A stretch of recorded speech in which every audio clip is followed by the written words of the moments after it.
Hi guys, and welcome back to another collective collaboration vlog. Our subject this month is all about cooking hacks. And as usual, you'll get the logos flying by somewhere around here, and all the channel links will be in the description down below. So don't forget, go check out all the other channels and see what they're talking about this month. So in the camper, one of our biggest problems is we don't have built-in cooking facilities. However, we do have lots of other things that make it really easy to cook.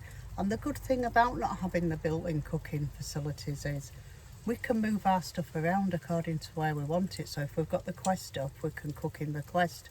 If we're just in the camper, we can still cook in here. But the newest thing we've bought recently is our George Foreman with attached griddle. So I'm going to show you that because I've got a couple of sausages and an egg cooking on them at the minute.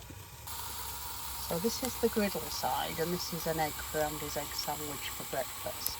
Each side is controlled separately. It's got your switch on each side so you can turn it up or down accordingly. I tend to cook things quite low so they don't cook too fast. It also has your drip tray here, and then just on the other end there is the switch that operates the actual George grill itself. And under there I've got some lovely sausages cooking.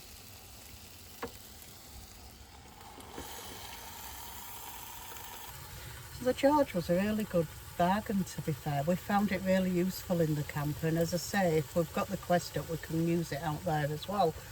But it cost us £49. It was on the sale. I think the sales are on most of the time, to be fair, but I do know the full price of it is £99. But for the last 3 months I've been watching it, it's been at £49. So I think for what it is, it's an absolute bargain.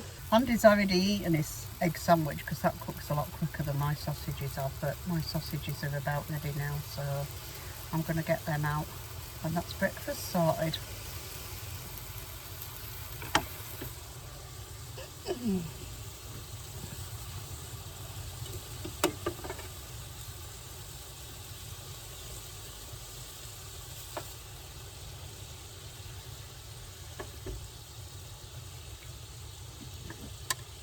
That is one amazing sausage sandwich. We have quite a few alternative items we can cook on. We normally put the Quest up when we're on a campsite, so we do a lot of cooking inside the Quest. And for the Quest, we have our camping kitchen, which is really ideal because I can get the induction hob and the air fryer on the top of that, and that makes enough cooking facilities to make a really good meal. So the induction hob I've got here. So this was, I don't know, about £70 off Amazon.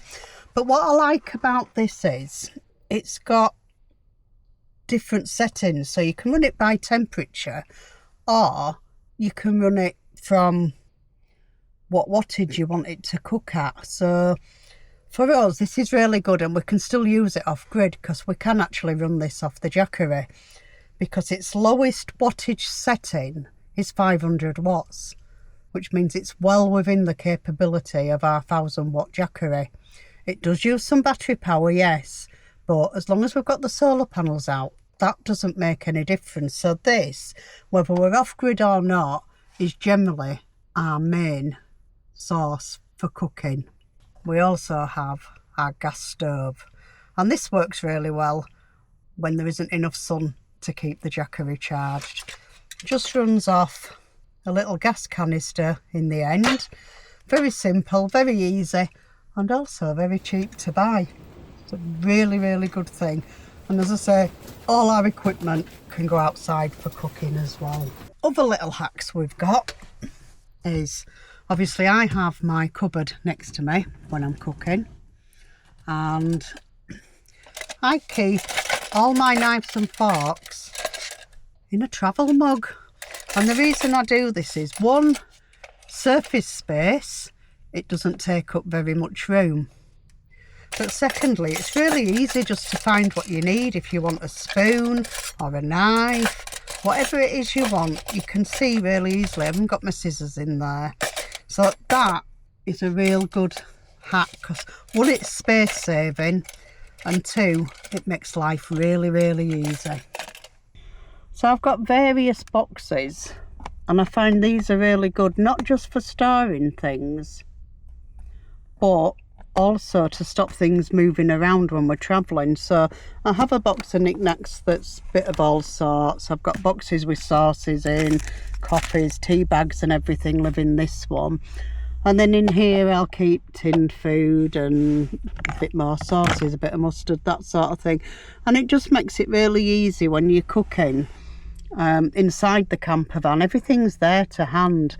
And another thing I've just thought of while I'm talking is, we have these little shelves we've added in, which are like have a cleaning shelf and a all sorts shelf. But I tend to put things in little takeaway boxes.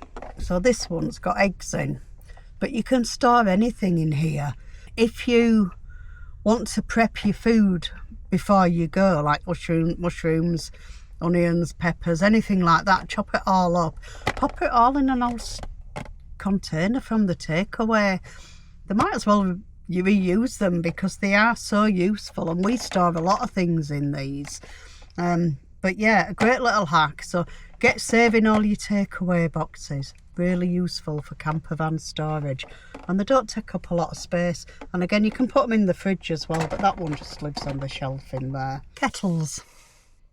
We've recently changed kettles because Julie being Julie, or me being me, lost the lead to the collapsible kettle when we were in Culborough Fields at Easter.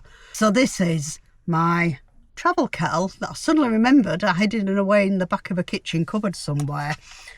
And this is fab. And again, I can run this off the Jackery because it's only 550 watts. In some ways, it's better than the pop-up because it's not as bendy when you're trying to pour the water.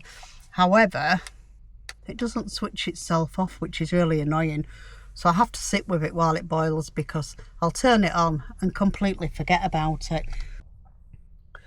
So I think that's about it for our camper van cooking hacks.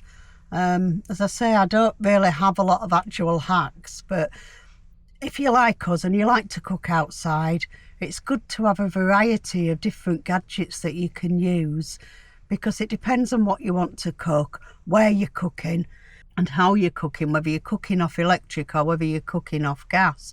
There's always something that you can cook outside with, and it's much nicer to cook outside anyway. But as I say, that's it from us. Don't forget, it is a collaboration vlog, so go watch all the other channels. I'm sure they'll appreciate it. But from me, for this vlog, that is it. And we'll see you next time, which will be at Van Life Fest at the Hall. Bye for now.